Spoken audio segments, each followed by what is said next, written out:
मुख्यमंत्री योगी आदित्यनाथ ने समस्त प्रदेशवासियों को शारदीय नवरात्र की पावन महानवमी एवं विजयादशमी की बधाई दी। साथ ही उन्होंने कहा कि शारदीय नवरात्र नारी गरिमा की प्रतिष्ठा का पर्व है और जिस समाज में नारी की पूजा होती है तथा सम्मान दिया जाता है वो समाज स्वयं ही समर्थ और शक्तिमान होता है। मुख्यमंत्री योगी आदित्यनाथ बतौर गोरक्ष पीठाधीश्वर शुक्रवार को गोरखनाथ मंदिर में शारदीय नवरात्र की महानवमी तिथि में गोरखनाथ मंदिर स्थित अपने आवास के शक्तिपीठ में शुक्रवार को शारदीय नवरात्र की महानवमी तिथि को देवी दुर्गा के नवे रूप में सिद्धिदात्री की पूजा की। उसके बाद कन्या पूजन का अनुष्ठान किया गया और इस अवसर पर कुंवारी कन्याओं को भोजन भी कराया गया और इसके साथ ही दक्षिणा और उपहार दिए गए। इस दौरान परंपरा के अनुसार बटुक पूजन भी किया गया। साथ ही उन्होंने कहा कि सनातन धर्म का पर्व और त्योहार से जुड़ी समृद्धि परंपरा सबका ध्यान अपनी ओर आकर्षित करती है। वहीं सीएम योगी ने कहा कि विजयदशमी त्रेतायुग के बलशाली राजा अधर्म, अत्याचार और अन्याय के प्रतीक रावण पर प्रभु श्री राम के विजय का उत्सव है और इस अवसर पर अन्याय के प्रतीक रावण के पुतला दहन की परंपरा भी देखने को मिलती है। मुख्यमंत्री ने विजयदशमी के पावन पर्व पर सभी लोगों के मंगलमय जीवन की कामना भी की।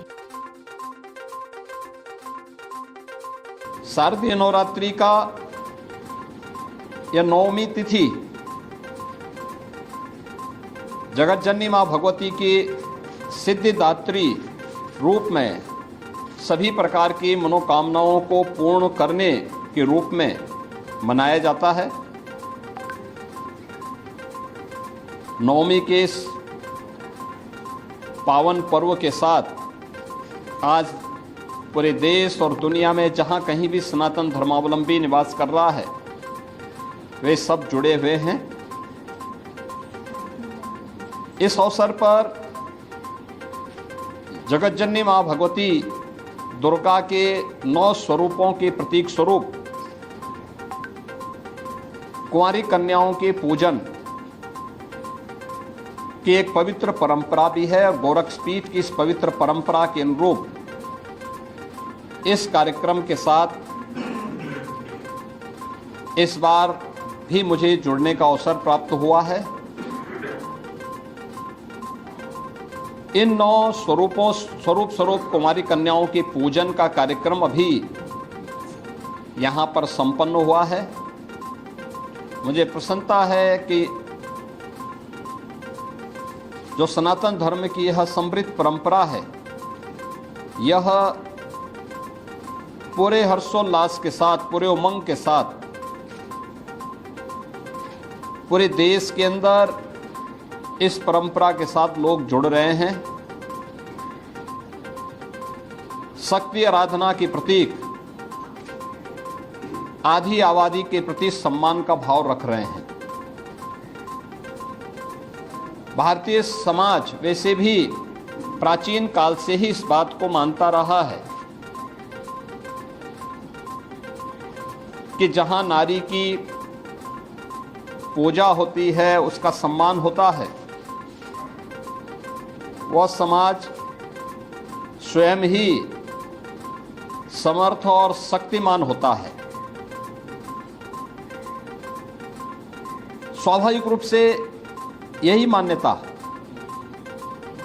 जो हमारे सनातन धर्म की मान्यता रही है कि यत्र नारेस्तु पूज्यन्ते रमन्ते तत्र देवता, यानी जहाँ नारी की पूजा होती है वहाँ पर स्वयं दैवीय शक्तियाँ विराजमान होकर के उन मनोकामनाओं की पूर्ति करने में सहभागी बनते हैं, सहयोगी बनते हैं।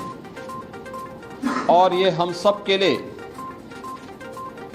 यह एक गौरव का क्षण है जब हम शारदीय नवरात्रि की नवमी तिथि में 8 दिनों के अनुष्ठान के उपरांत आज कुंवारी कन्याओं के पूजन के कार्यक्रम के साथ यहाँ गोरक्षपीठ के साथ में जुड़ रहे हैं। मैं पूरे प्रदेश वासियों का आह्वान करूँगा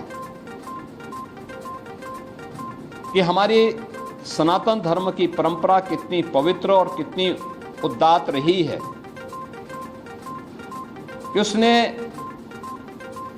हर महत्वपूर्ण पर्व और त्योहार को समाज को आगे बढ़ने, एक नई प्रेरणा प्रदान करने का माध्यम बनाया है। शारदीय नवरात्रि आधी आबादी के सम्मान का,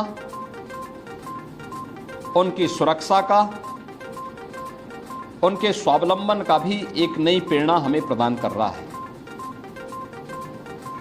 आधी आबादी का सम्मान होगा, उनका सशक्तिकरण होगा, तो समाज स्वयं ही समर्थ और सशक्तिमान और सामर्थ्यमान होगा। भारतीय मनीषा ने वैसे ही नहीं कहा कि यत्र नारस्तु पूजन्ते रमन्ते तत्र देवता। ये दैवीय शक्तियां वहीं बसेंगी जहां उस प्रकार के अनुकूल वातावरण हो, और इस वातावरण के लिए उस प्रकार का माहौल बनाना हम सबकी जिम्मेदारी बनती है। सुरक्षा सबको मिलनी चाहिए, लेकिन अगर आधी आबादी स्वयं सुरक्षित हो जाएगी तो पूरे समाज की सुरक्षा उसके साथ जुड़ी हुई है।